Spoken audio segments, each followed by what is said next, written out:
Good morning. I just came to say, as a parent myself, for 9 years now, I feel like my son probably knows me best of anybody in the world. Because honestly, I show him every side of me. I show him the good, the bad, the ugly. I let him know. I keep him in the loop. I tell him why we don't have McDonald's money. I tell him why I'm spazzing the fuck out and being crazy. First of all, I'm bipolar. I get manic. I get depressed. And I let him know that because I feel like for me as a child, one of the most devastating moments in life was when I realized my parents were regular fucking people. Because as a child, I feel like we put them up on a pedestal because that's all we know how to do. You know what I mean? They're our parents. And you expect all these great things from them. And when it doesn't happen, it creates a little bit of hatred. You know what I mean? At least for me, in my case. I really ended up hating my parents as a teenager, not because, I was just a teenager going through hormones, but I realized that they weren't capable of giving me the type of parenting that I needed. Only after having my own son and realizing, really, really, dearly how hard it is to be a parent. Because it is hard, but it's work, you know what I mean? So it's I feel like you get what you put in, you know what I mean? So for me, moving forward, and I would hope, this would inspire other folks to do so as well. Because I'm just trying to break generational curses and toxic cycles and things like that with my son. And that was probably one of the hardest pills I had to swallow, is when I realized, no, in fact, they're not superheroes. They are regular, degular people who fuck up and make mistakes just like everybody else.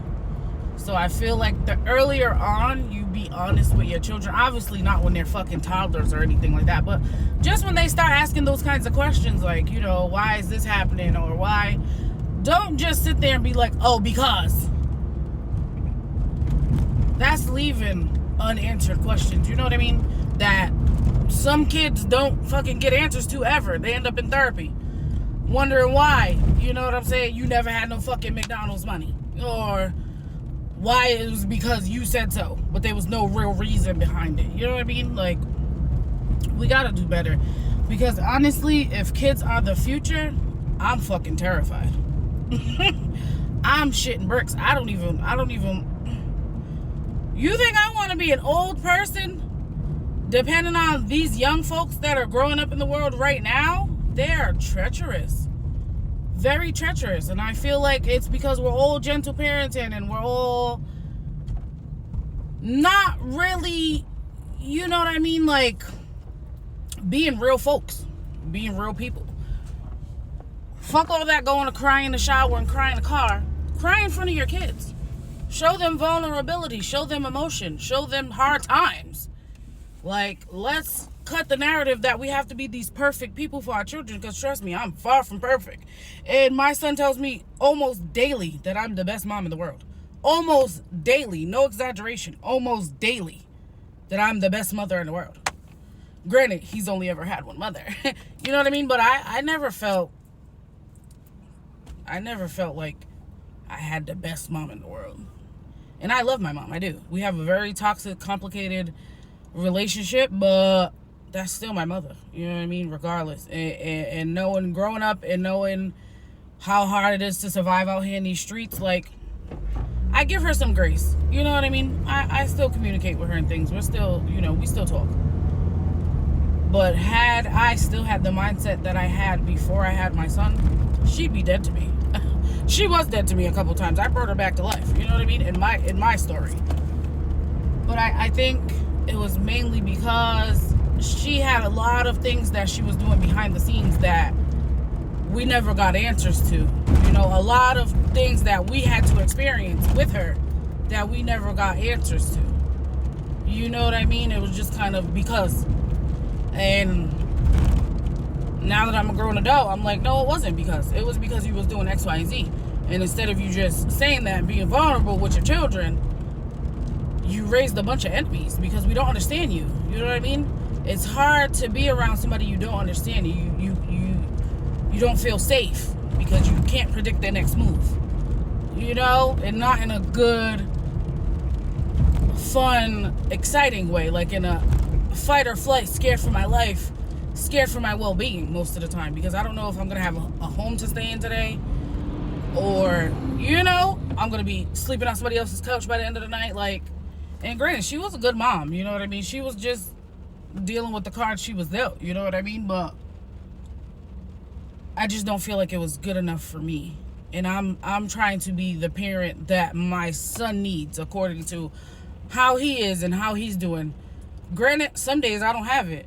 But I sit down and I talk to God and I pray for it, you know, because he'll always provide. He'll always provide what you need. It might not be today, it might not be tomorrow, but it'll come. Trust me, it'll come. I probably went through one of the darkest times in my life when my niece passed, my 2-month-old niece. You know, I went through a real rough patch.